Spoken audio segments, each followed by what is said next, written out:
Salut à tous et bienvenue dans cette nouvelle vidéo, j'espère que vous allez bien. Alors aujourd'hui on se retrouve pour parler de l'épisode 8 de Koh-Lanta, la tribu maudite. Hein? C'est plus Koh-Lanta, la tribu maudite. D'accord, bah on la voit plus. Ok, bon bah on reprend. Salut à tous et bienvenue dans cette nouvelle vidéo, j'espère que vous allez bien. Alors aujourd'hui on se retrouve pour parler de Koh-Lanta, épisode 8. Écoutez, j'espère que cette review va vous plaire, mais avant de commencer, et si vous appréciez mon contenu, n'hésitez pas à vous abonner. Et sur ce, c'est parti pour la review.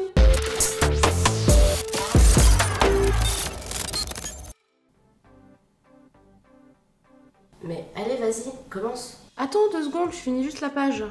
Bah non, on n'a pas le temps.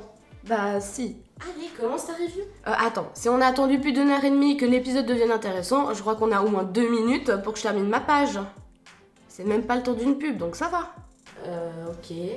Bon, et puis je suis sûre que ton livre est plus intéressant que cet épisode.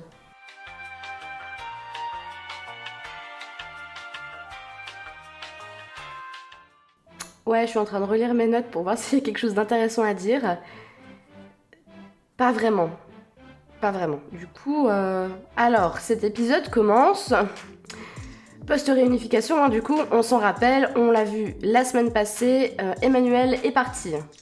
D'accord. Frédéric et Hugo se retrouvent dans la jungle pour former une alliance. Frédéric va en parler à l'ancienne équipe jaune. Hugo, non. Alors ensuite, on a pas mal de remplissage. C'est vrai que ça nous avait manqué. Alors, pour ceux qui aiment la pêche, je pense que vous allez être servis, étant donné qu'on a Hugo et Thibaut, bon, en particulier Thibaut, qui vont pêcher et qui vont ramener pas mal de poissons. Voilà, de très jolis poissons. On a même le nom du poisson, enfin des poissons en l'occurrence. Ensuite... Et oui, ça continue à un moment. On a Jacques qui joue un double jeu avec les filles. Quel comédien, c'est ce que j'ai noté, hein. Je savais pas quoi dire d'autre. Bon, Jacques, en vrai, il a un bon social. Il a l'air de s'entendre à peu près avec tout le monde. En tout cas, on n'a pas relevé quelqu'un qui le déteste ou voilà, qui l'apprécie pas. Donc voilà, ça matche bien avec les filles rouges, donc en particulier. Les filles jaunes sont assez intriguées de voir Gustin en PLS. Voilà, au milieu de leur camp, au milieu du passage, bon.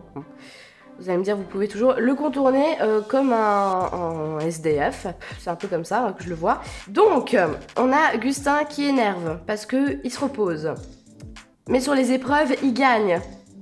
Peut-être une corrélation entre se reposer et donner son maximum. Je sais pas. J'émets des avis. Franchement, cette review va être complètement... improvisé et sous le signe de on va essayer en tout cas d'être bienveillant. Alors je suis pas sûre d'y arriver tout le temps, et on va essayer. Ensuite on a l'équipe blanche qui mange. Youpi.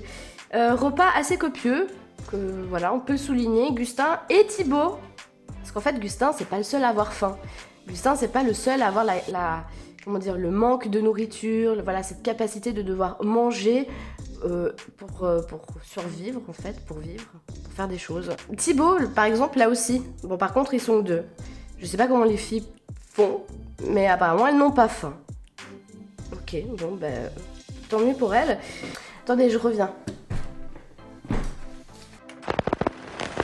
Contrairement à une idée largement répandue, la langouste se nourrit exclusivement de fruits de mer. Ce qui ne l'empêche pas de rester très humaine. Donc, je disais, les portraits. On a eu pas mal de portraits dans cet épisode, hein. C'est vrai que ça nous avait manqué. Pas du tout. Et bien bon, il faut pas oublier que les portraits, c'est quand même un bon moyen pour remplir un épisode. Donc là, on en a eu 3. Celui-là de Thibaut, qui était intéressant. Celui-là de Maude, qui était très intéressant. Toujours pas. Et celui-là de Maxime, qui était intéressant. Non, toujours pas non plus. Bref, on a eu donc ces 3 portraits pour combler cet épisode. Donc voilà, moi pour l'instant, j'étais sur mon téléphone, j'étais sur Twitter, je me suis fait à manger aussi, je me suis fait un petit café parce que c'était long. C'était pas mal long. Et ensuite, on a eu... on a eu des pubs. Ah oui, forcément. Si on n'a pas des portraits, on a des pubs. Enfin, on a de toute façon des pubs, mais là, c'était des longues pubs. Parce que voilà, il faut les remplir ces 2 heures, plus de 2 heures d'émission. Donc écoutez, je vais pas vous faire l'affront de vous expliquer cet épisode qui était que du remplissage. On a eu de la pêche, beaucoup de discussions qui ne menaient à rien, les filles qui se plaignent de Gustin, Jacques qui fait son double jeu avec les filles. Non, c'est bon. Quand même, j'essaie de vous respecter un minimum. Donc on va passer directement aux 30 dernières minutes de cet épisode, là où ça devient intéressant. Voilà. Et du coup, ma review sera extrêmement courte.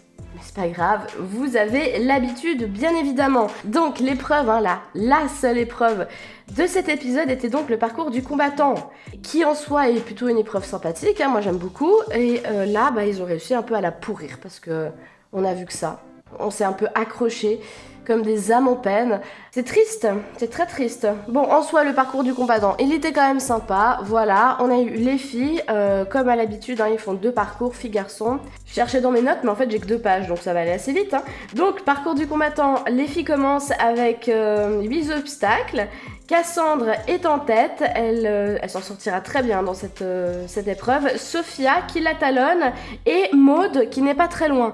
Maude, qu'on rappelle, est quasiment invisible dans cet épisode, mais bon, on a eu son portrait, donc on sait officiellement, elle fait partie de Koh-Lanta, la tribu maudite. Donc voilà, ça se joue en fait entre Cassandre, Sophia et Maude. C'est Cassandre qui remporte la victoire. Bravo à elle. Pour les garçons, ce sera Ilyes qui va partir comme une fusée en premier, suivi de Max, Hugo aussi et Gustin, 4e. Bon, ça change assez vite, hein. Gustin va tenter une remontada à l'avant-dernier obstacle, donc c'est les cordes, et en fait il va tenter de marcher, ce qu'on n'avait jamais vu, apparemment Denis l'a spécifié. On n'avait jamais vu ça, et du coup ça lui permet de remporter la victoire. Bravo à toi Gustin. Il sauve carrément ses fesses, parce qu'on va le voir dans la deuxième partie de l'épreuve, donc entre Cassandre et Gustin, une sorte de le labyrinthe, où ils doivent trouver la sortie, et c'était quoi? Un amito blanc. Ils sont de retour, ces petits amitos. En fait, ils ont aussi pu s'échapper de l'île maudite. Bah, bravo à eux. Il faut quand même les féliciter eux aussi. Ils ont pris leurs petites pattes, ils ont traversé d'île en île pour arriver sur une épreuve. Alors, je pense pas qu'ils s'attendaient à ça, mais bon, écoutez, tant pis pour eux. Donc, Gustin était bien parti parce qu'en fait, il a essayé, donc c'est la technique hein, de repérer avec les mains la fin du labyrinthe, excusez-moi. Seulement que, bon, vous savez, le labyrinthe est en carré, il y a des petits bambous pour faire un peu barrière, et en fait, il passait des 2 côtés, là, ses mains. En haut, je suis pas sûre, mais en fait, il a oublié qu'il pouvait passer par en bas. Oui, cette phrase hors de son contexte est assez bizarre. C'est pas grave, de toute façon, cette review, elle partira dans tous les sens. Donc, Gustin, ne sachant pas qu'il peut passer sa main en dessous, bah, ne trouve pas la sortie. Tandis que Cassandre, en parallèle, Denis l'a mentionné, hein, c'est un petit peu comme dans le Puissance 5 qu'on a eu la semaine dernière. Oui, c'était la semaine dernière ? Je sais plus. La semaine dernière, a apparemment une mauvaise représentation de l'espace en 3D, je sais pas quoi. Et elle prend beaucoup de retard. 15 minutes hein, pour cet épisode, Denis le mentionne, et au final, c'est Gustin qui a réussi à passer la main en dessous et du coup a sorti son amito. Bravo à lui, encore une fois.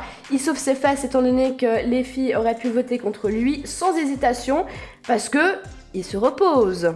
J'ai un peu de la peine à comprendre, mais en fait, je me dis, vu que c'est une minorité, que c'est quasiment le seul à se reposer, et c'est vrai qu'on ne le voit pas hyper actif sur le camp, même si apparemment, bah voilà, il va couper du bois, il fait à manger. Bon, alors c'est peut-être pas des tâches hyper impressionnantes, hein, comme la pêche avec Thibaut, mais bon. Du coup, voilà, ça choque, encore une fois. Et ensuite, retour sur le camp. Donc, je précise bien que Gustin a le totem d'immunité. Pour ceux qui connaissent pas trop Koh-Lanta ou quoi que ce soit, ça veut dire qu'on ne peut pas voter contre lui au conseil. Il est immunisé. On ne peut pas voter contre lui. Ok ? Et on a toute la bande de filles, alors quasiment toute la bande de filles, en tout cas, bon, menée par Sarah, hein, ça c'est sûr. Donc Sarah, on a Sophia, on a, je crois, Maude,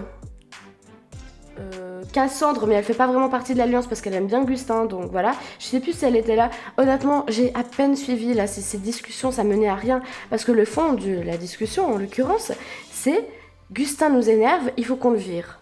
Ce sera pas possible dans cet épisode, vous savez. Là, on parle des votes qui vont arriver le lendemain, donc au bout d'un moment, il faut essayer de trouver un autre nom.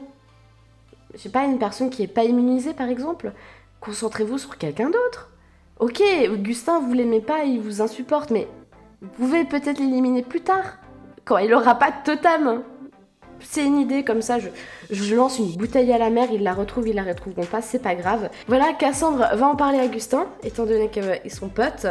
Et voilà, donc on arrive au conseil.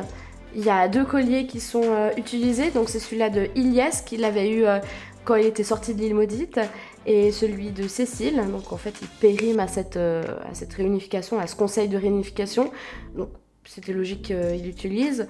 Au niveau des stratégies qu'on a vues, bah, stratégies c'est un peu par couleur là, à ce compte-là, on a toujours les rouges et les jaunes, donc les rouges veulent voter Fabrice, et les jaunes veulent voter Sarah. Parce que c'est un peu la tête pensante. Bon, c'est pas, en fait, je sais pas pourquoi je mets des guillemets. Oui, c'est une des têtes pensantes de l'équipe d'Hugo. Parce que c'est vrai que Hugo, il est un peu discret. Hein. Niveau leadership, on a vu mieux. Et en parallèle, on a Frédéric qui a complètement une position différente et un autre caractère, une autre dynamique. Donc c'est vrai que ça contraste pas mal. Je pense qu'en tant que capitaine, Frédéric est un petit peu plus investi sur la stratégie en tout cas. J'ai l'impression que là, Hugo, après la réunification, il laisse un peu couler.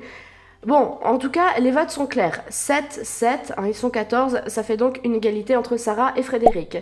Donc, ils vont revoter. À nouveau, une égalité. Ok, donc on connaît la chanson. Ça faisait un moment qu'on l'avait pas vue, hein. La boule noire. Heureusement Cassandre n'est pas impliquée. Et donc ce sera Frédéric qui va malheureusement quitter l'aventure. Écoutez, il s'en sort plutôt très bien. Je trouve qu'il a fait une très belle aventure.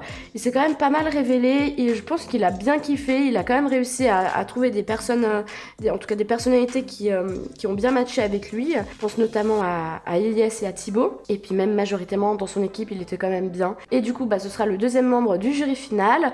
Voilà, il quitte l'aventure très digne.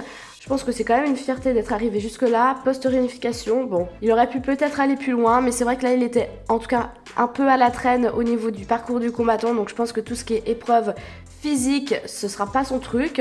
Donc voilà, bon, en l'occurrence, il quitte l'aventure. Et écoutez, je ne sais plus quoi dire, je ne sais pas comment terminer cette review. Ah oui, Sarah, qui est choquée. Désolée, il y avait quand même quelques éléments intéressants dans ce conseil. Notamment Sarah qui réalise du coup que Jacques l'a trahi, étant donné qu'elle lui a demandé si elle était en danger. Il a dit non. Alors apparemment, il a pas dit non, mais bon, c'est un peu cours de récré, genre, t'as dit ça, non, j'ai pas dit ça. Donc voilà, bon, elle est déçue. Moi, ce que je retiens, c'est que peut-être Sarah devrait rester avec son ancienne équipe rouge. Au niveau de la fidélité, ils sont peut-être plus là que les jaunes. Et voilà, peut-être que Gustin, lui, ne l'aurait pas trahi, j'en sais rien. Voilà pour cette review, super intéressante. Je suis vraiment navrée, là, je suis à 11 minutes. Sachant que je vais cuter peut-être des trucs. Bon, sinon, vous allez bien? Est-ce que vous regardez d'autres émissions, genre, je sais pas, Pékin Express, Les Traîtres? Parce que là, Koh-Lanta, niveau divertissement, c'est pas ça, non? Donc voilà, si jamais vous avez d'autres émissions à me conseiller, n'hésitez pas à me le dire en commentaire. N'hésitez pas aussi à liker cette review si elle vous a plu, en tout cas par solidarité. Et bien sûr, à vous abonner pour me soutenir. Et moi, je vous dis à très bientôt dans une prochaine vidéo. Ciao, ciao!